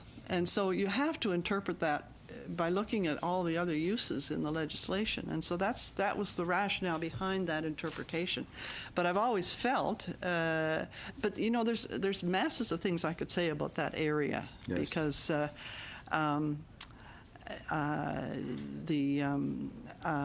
there's much controversy among certain circles as to whether conflict of interest screens are appropriate. And conflict of interest screens are an additional mechanism to cover situations that aren't covered well by divestment. And I've got recommendations relating to divestment that go to. I think it's overly broad for some people. Like it matters that if you've got controlled assets in many, many situations, it matters, and you should get rid of them, but put them in a trust. But in some cases, if somebody has a job and is a public office holder that has nothing whatsoever to do with, they'd never have a power that they could do with respect to the particular holding they have. Sometimes that's a bit draconian for somebody to. Some people like to manage their financial affairs, and I think there should be a conflict test for certain levels of people in there. There's lots of interesting things in that area that could be fixed. Thank you, Mr. Kent. Next up, for 7 minutes, Mr. Cullen. Can I just stay with that for a moment? A conflict test, because sure, there might be a public office holder who has no influence on a certain field where they may own some assets. But as you move up the chain of influence... Precisely. Every time you change your position, you have to reassess. Well, particularly if you move up to places like Prime Minister, sure. Cabinet Minister, the field of influence you have grows dramatically. Yeah. Therefore, you would imagine the measures people would have to take if they want to have that job should also grow. With great power comes that great responsibility. Right. So to be clear, this loophole that exists, I don't know what you want to call, I'll call it a loophole or escape clause that says if something is directly controlled, here are all the rules that guide an office holder, a cabinet minister. Yeah. But if it's indirect, if it's in a numbered company, if it's... Then we look for other measures. That makes no sense, does it? No, I know. I'm recommending that they get rid of that distinction. Yeah, let's do that. But whether or not that distinction, and even if the distinction is gotten rid of, if you own 100% of your assets in one entity and you put it in a blind trust, what do you suppose is in your blind trust? Yeah. You'd be pretty stupid not to and so you need additional measures, and I've got the Act has the powers 29 and 30 to establish those additional, and that's what our office has done. Just to step back, thank you. That's helpful. And as the committee pursues, I hope we pursue strengthening the Act because it needs some strengthening. Mm-hmm. Anything that has 70, 80, 89 recommendations from the watchdog sounds to me like an Act that could use... some of them are tiddly little things, but some of them are really important. Well, not all are equivalent, but just the sheer number should strike most Canadians. Because Canadians are going to look back at this and say, are the rules sufficient right now? Yeah. In 2018, and to keep ethical behavior but they're not bad. The fact of the matter is, compared to the rest of the world, we're pretty good. And the other thing is, the people are pretty good, generally. This stuff can get blown out of proportion.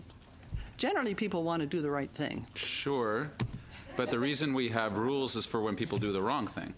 We need the rules, and we need the rules, of course. Yeah, and we need watchdogs not for the good people doing the good things. No. We need the watchdogs and the rules for people, even the good ones, well, actually, when they're doing the wrong for everybody things. So they know what the rules are. Yeah. But, Yeah. There's some people will say, look, I know I'm good, so I don't need to worry about these rules. Yeah, no, you can't legislate out stupid. We've tried. I want to know about when the Prime Minister or the Prime Minister's office saw the findings, because you said they didn't see the conclusions until you reported it. Is that That's right. When were the findings? Because I'm looking through the findings. They're all pointing in one direction. Yeah. When were the findings shown to the Prime Minister's office? When I showed them, when I showed the fact. Well, sorry, what do you mean by findings? Well, you said findings this earlier. I don't know what that term means. Oh, excuse me. There's the facts, and there's the analysis, and there's the conclusion. When did you show the Prime Minister's office the facts that were going to be in your report? Yeah, it'll say. I think it was in October. October? I think. Okay.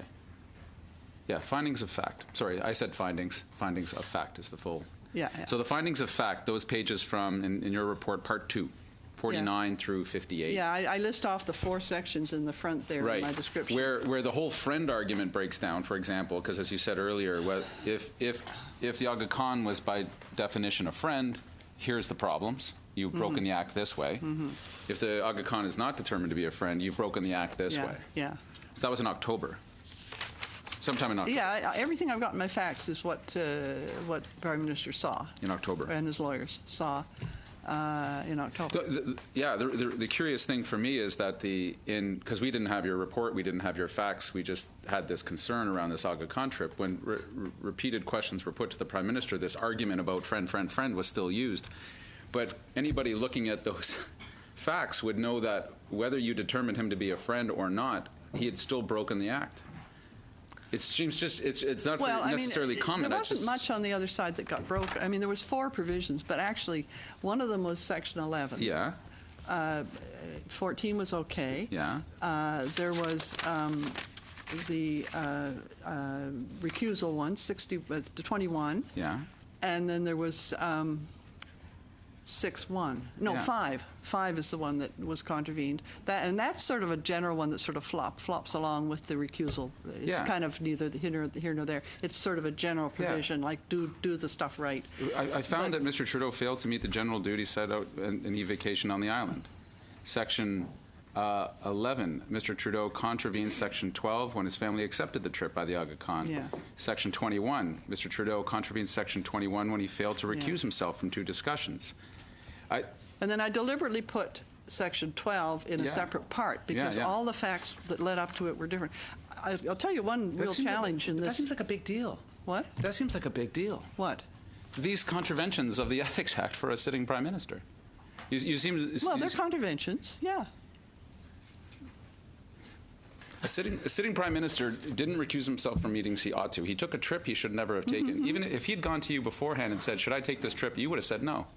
I probably would have said no, depending on the amount of information I was given. Right. Knowing the circumstances, a reasonable person... If I knew everything I knew here, that's the advice I would give. He contravened his own instruction to his own ministers on the helicopter, which you found. Yeah, that's what I found. I guess some of this is the specifics, of course. Yeah.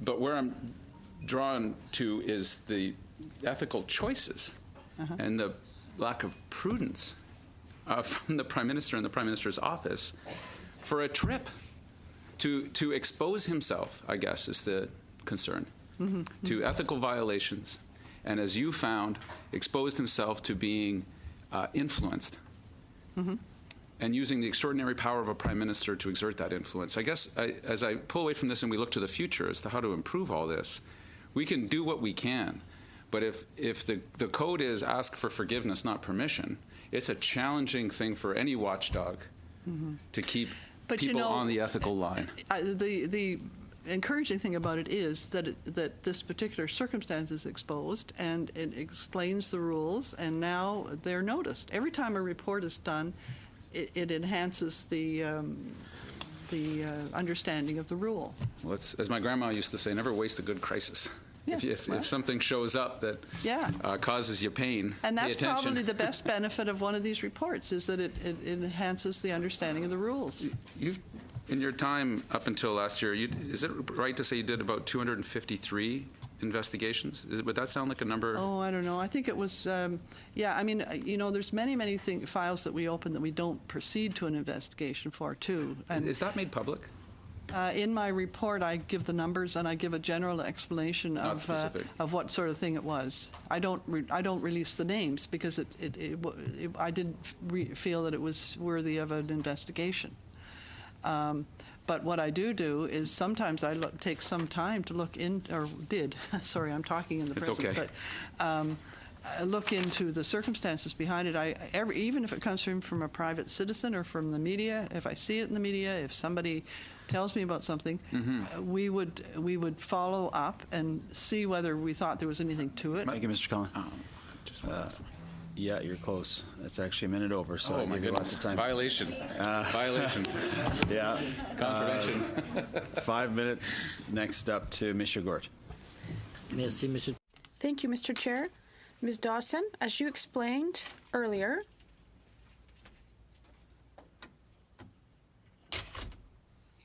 Okay?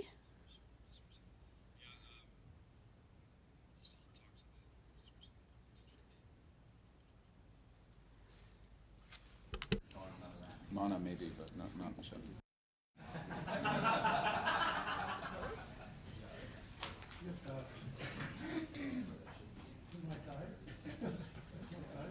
Yeah, just to clarify, there's the way it was written down in order was different than the typical structure. So yes, you're correct.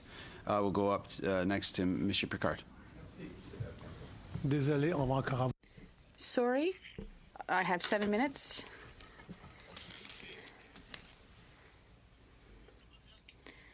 You made a comment with Mr. Cullen saying that this type of report allows people to better understand the rules.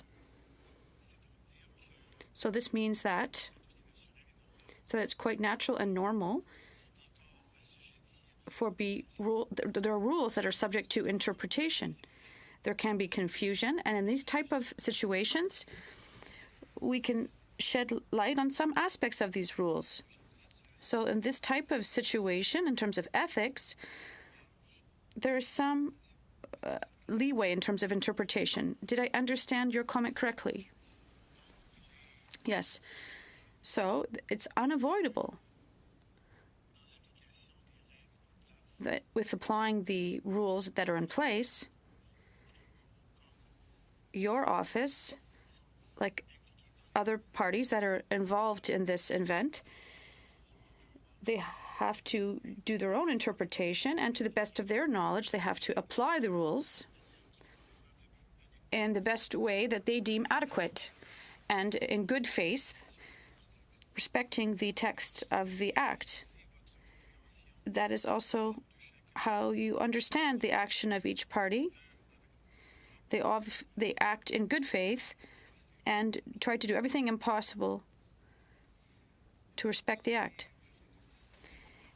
In the first 5 or 10 minutes of your comments, opening remarks, you said that in this circumstance, the Prime Minister did very quickly offer an apology. And in your opinion,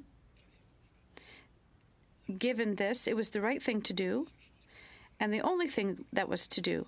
Now that the report is out, we better understand the details of this specific event, and we can move forward, and there's no other consequences or events that should follow the publication of your report. Did I understand this correctly? Yes. So the type of report you published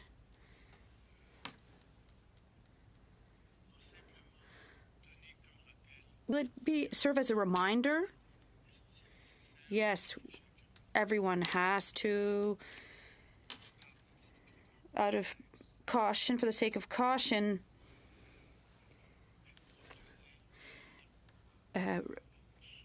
ask or submit questions to the Commissioner's office in order to avoid, even if it's obvious, confusion, to make sure everyone's on the safe side, without necessarily increasing the work of your office, because I know there are also some personal requests. In your opinion, does this report set out that there is also an in-depth revision of the Act that is necessary? No. Made to date, and the ones that I've made, I don't think this report is a seminal change in the way we see the legislation. You know, it's a specific case that was interpreted under the rules that are in the Act, but I don't think anything new or much new flows from it. La nature de notre travail comme député. As a member, when we consider ethics regulations, it's as if overnight, I'm exaggerating perhaps, it's if we no longer have a life. We can no longer talk to people we know in the same way. And now, when we meet with a friend, as soon as something's mentioned about our work, we have to say, sorry, I'll have to bill you if you want us to talk about this, because what we're talking about exceeds the boundaries of our friendship. The challenge for you is to look at things on a case-by-case basis, and there's a subjective interpretation of the facts that are put forth, and as MPs, there's a challenge for us. We can't talk to you anymore for fear that our common conversation could change into something compromising, and we could be criticized for this meeting. Many guidelines that we've put out, advisories, guidelines, and we see problems. We have tried to give advice in a general way and to be as specific as we can. But there is a balance there. Sometimes you don't foresee the thing that's going to come up, and you haven't examined every single instance that could happen. But believe me, and just another thing while I'm here, again under the code, the office does not have the power to establish guidelines without going through the Procedures Committee. This is the wrong committee to be telling this to.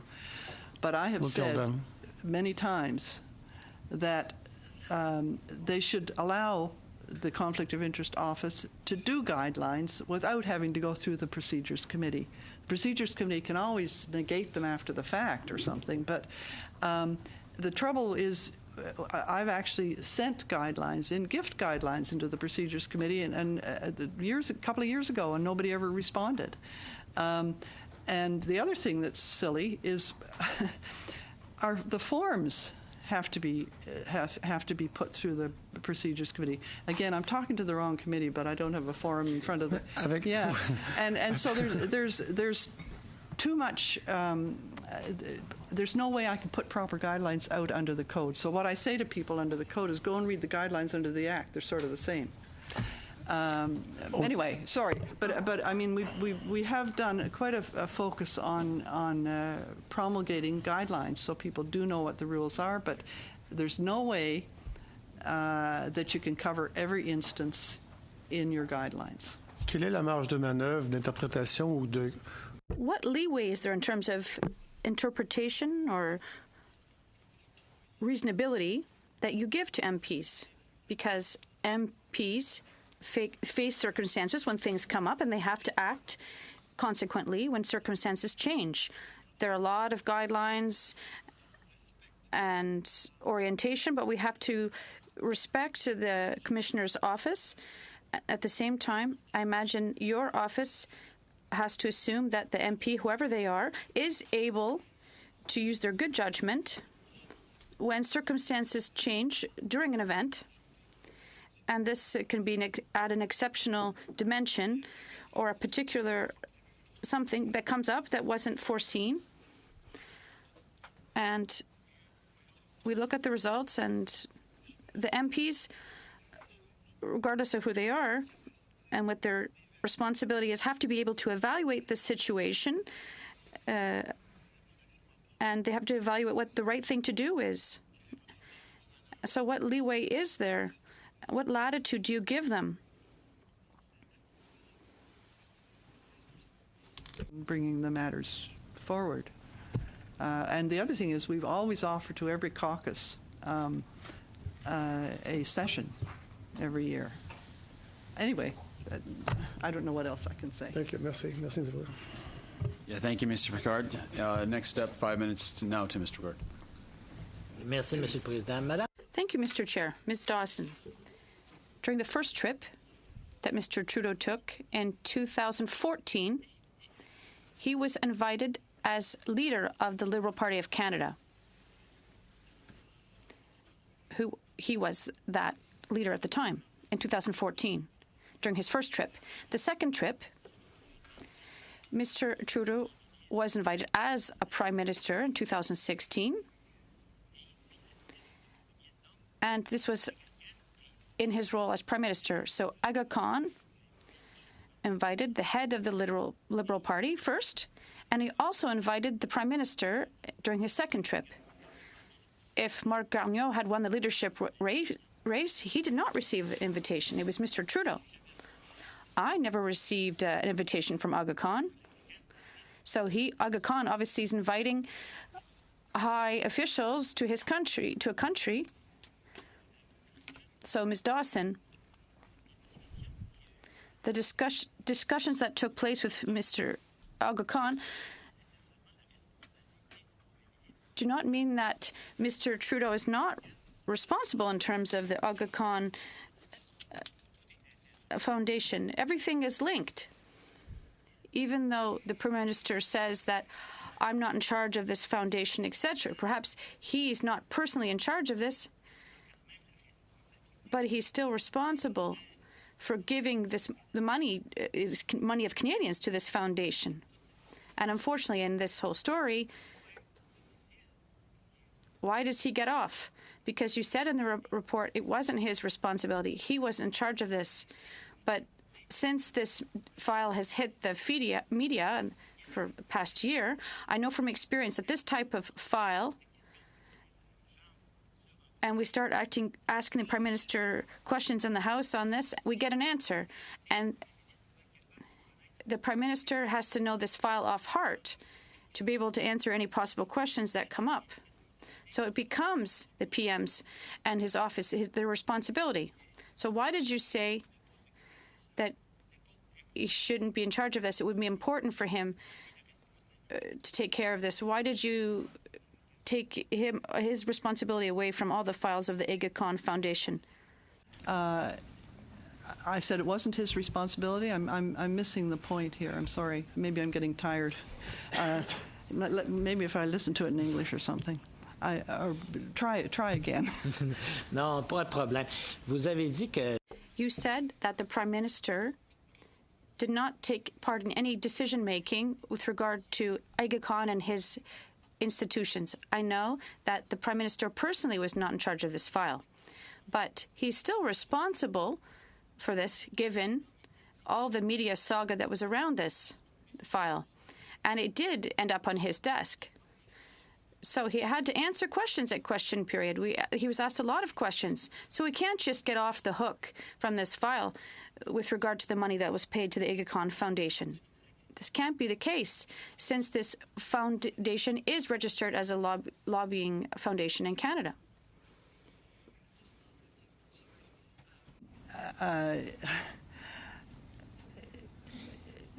Vous avez demandé au Premier ministre...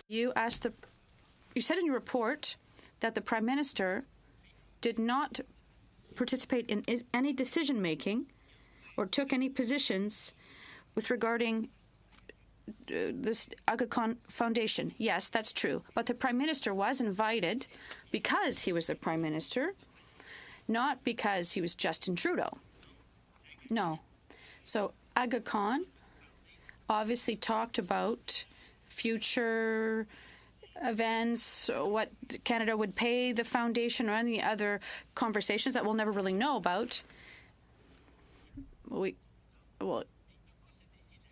But Mr. Trudeau can't shirk the responsibility that he has.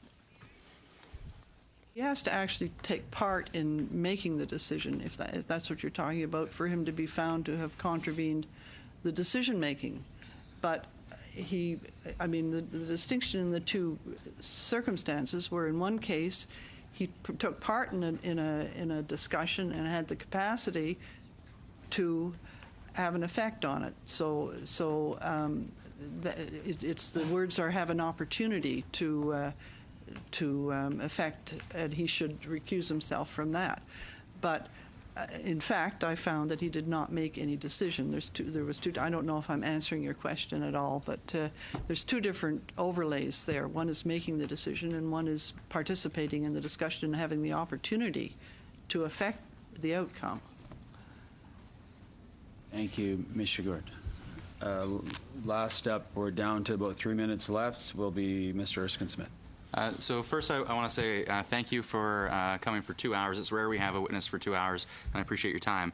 I just have two questions specific to our study of the Act more generally. So one is you recommended that Section 17 be amended to cover cases where controlled assets are held indirectly as well as directly. That seems an obvious change. We have a rule in the House of Commons, one cannot do something indirectly that one cannot do directly. You said that should be top of our list. I think that's right. Are there other recommendations in that 75 recommendation report from 2013 that you would say should be top of our list?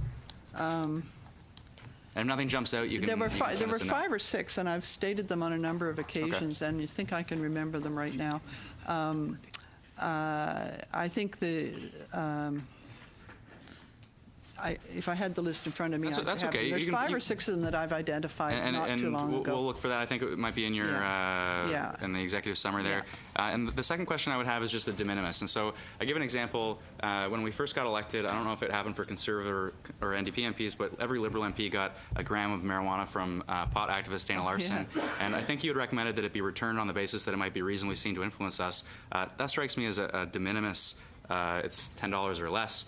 And do you think there's a concern that we get into the $10 or less amounts that we're distracting from the bigger problems? And should there be a de minimis consideration there? I've kind of, I think, established a notional de minimis of about $35. Okay. I've done that somewhere.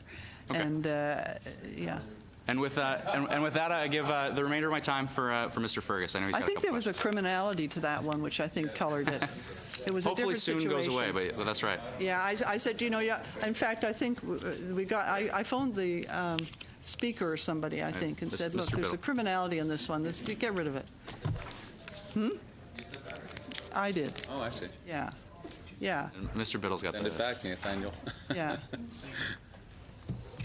Thank you so much. I'd like to narrow down, you talked about the Prime Minister receiving facts from the report in October. Are you certain of that time frame, and can you be specific or provide the committee? I think I've got the date in the report. When I think maybe it's in the process. I don't know. I'm sure it was somewhere in the middle of October. I mean, we can find that for you easy enough. But and to clarify, it's the facts section, not your. No. And I think it's probably described in the process right up at the front. Somewhere I think that date was mentioned.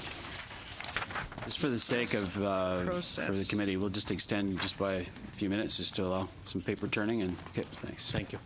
Anyway, it was mid-October. Okay. Thank you. That's it. Thank you. Okay, thank you, Mr. Biddle. I just have one last, Mr. Well, thank you, Chair, and thank you, Ms. Dawson, for appearing before us today.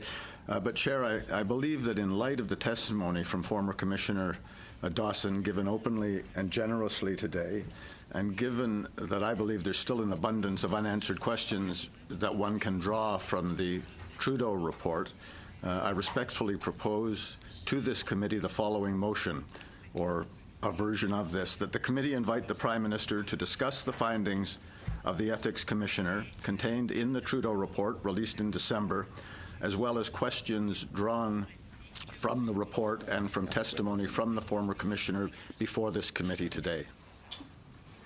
So can you just repeat that motion one more time just for the clerk and I?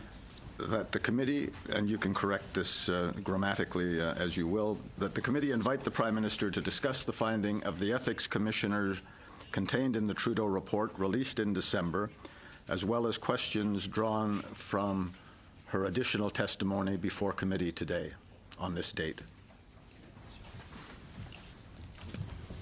Just give us a few minutes. Sure.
So, yeah, so just to deal with the motion, I've heard different comments that it's the same as it was yesterday. And some are saying, as Mr. Kent, is that it's different. And the part that I see as different is that it references Ms. Dawson's testimony this very day. And I see that as a different motion. So we will discuss the motion as it is before us. Mr. Fergus. All right, thank you very much. I'm not a regular member of this committee, and I would not wish to put up my foot in the wrong place, but it would strike me that, as we talked about in testimony today, that we're just really doing indirectly what we couldn't do directly. It strikes me that the substance of the motion is exactly the same as what was presented yesterday, although there are some different words, but the effect is the same, and the intention seems to be largely the same, and it was considered by the committee before. Yeah, and thank you, Mr. Fergus, for that. I was discussing with the clerk just now that very point, and again, due to the difference that it references the testimony of the former commissioner before us today, I see it as different. It's similar, but it is different. We have Mr. Cullen to speak next. Yeah, I think what would be obviously different is the 2 hours of testimony we've just had from the commissioner who investigated this and wrote the report that we referred to yesterday. I too join Mr. Kent in thanking Ms. Dawson for her testimony today. 2 hours is unusual. To my, I don't know if it was. I didn't put. I don't think the record. I don't think Hansard will show that I said cruel. I hope that our treatment was fair and tough but fair. The notion, obviously. I voted for this motion, a similar motion yesterday.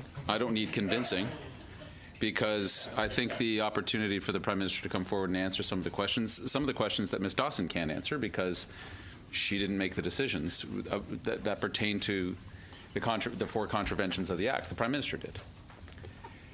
In his explanation at that press conference is where I've seen it, and there was a question, I think, put to him in his town hall last night, which in both cases, if you look at the record, they're non-answers. They're avoiding. They go back to the friend argument, actually, which today I think was a very important and incisive thing for me, that the entire, one of the main pieces of the Prime Minister's defense of this particular decision, and even since following Ms. Dawson's report in that same press conference, was the utterance of friend, friend, friend, friend, friend, as if that would have made it better. What I learned today, and I hope my Liberal colleagues learned today, is that the aspect of the friendship would have in fact not made it better. It would have been a different contravention of the Ethics Act. That's all. So he would have broken the rules, but in a novel and different way. But rules would have still been broken. So obviously, I am more in favor of the idea of the Prime Minister coming based upon what I learned and what I still don't know. The appeal, similar to yesterday, but now enhanced because of Ms. Dawson's testimony, would be my Liberal colleagues not to vote as a bloc to suggest that the Prime Minister shouldn't testify. That open and accountable government, I think, is the name of the cabinet directive, would mean open and accountable government, which would be right here. The questions that remain outstanding are, does the Prime Minister still rely on this as a friendship situation in which it was just a gift? We don't know, and I asked Ms. Dawson this very specifically, and it was not important to her, and I respect that. It's important to me. Who asked for the trip? Was the trip offered or was the trip requested? Motivation is important when you're dealing with conflicts of interest.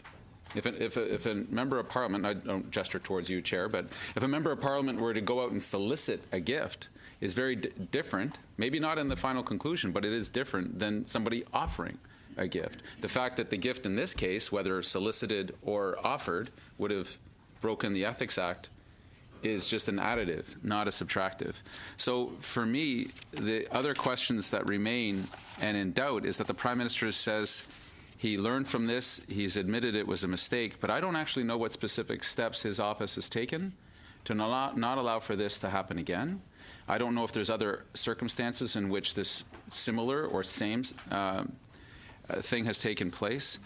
And lastly, and I'll end on this, Chair, I heard from Mr. Erskine-Smith in his last question to Ms. Dawson about improvements to the Act. All I've heard the Prime Minister say to this point, and his opinion matters on this, clearly with a majority government, is a firm commitment that this Parliament will fix these loopholes and these problems within our ethics code so that future prime ministers, cabinet ministers, MPs, doesn't matter, cannot exploit the same or attempt to exploit the same loopholes that exist within our ethics law. Until I hear the Prime Minister actually say that, and I'd love to ask him that question, and the 35-second exchange in question period has proven to this point insufficient in drawing out the Prime Minister's true feelings about not only this trip, but the need to improve our ethics code in this Parliament, and the contravention of his own directive to his own cabinet ministers, and the fact that I assume there's consequences to breaking his rules, but there appear to be no consequences for him if he broke those rules. These seem to be substantive and real questions, and I hope committee members would have seen today that in the conversation with Ms. Dawson, this was both substantive and respectful in the way that we approach these questions, because my respect for the Prime Minister's office is such that having a Prime Minister come before us would merit and guarantee that same level of respect for him and his testimony. So I hope my Liberal friends are not only encouraged, but remain with the same questions or similar questions that I have that can only and ultimately be answered by the Prime Minister, and not in 35-second prepared sound bites in question period, but in a substantive conversation like the one we've had here today. Thank you, Mr. Cullen. Any further discussion on the motion today? We'll call the vote. Recorded vote. Recorded then. So on the motion, Mr. Erskine-Smith. No. Mr. Saini. No. Monsieur Fergus. Je vote contre. Madame Fortier. Non. Mr. Biddle. No. Monsieur Picard. No. Mr. Kent. Yes. Mr. Gould. Oui. Mr. Cullen. Yes.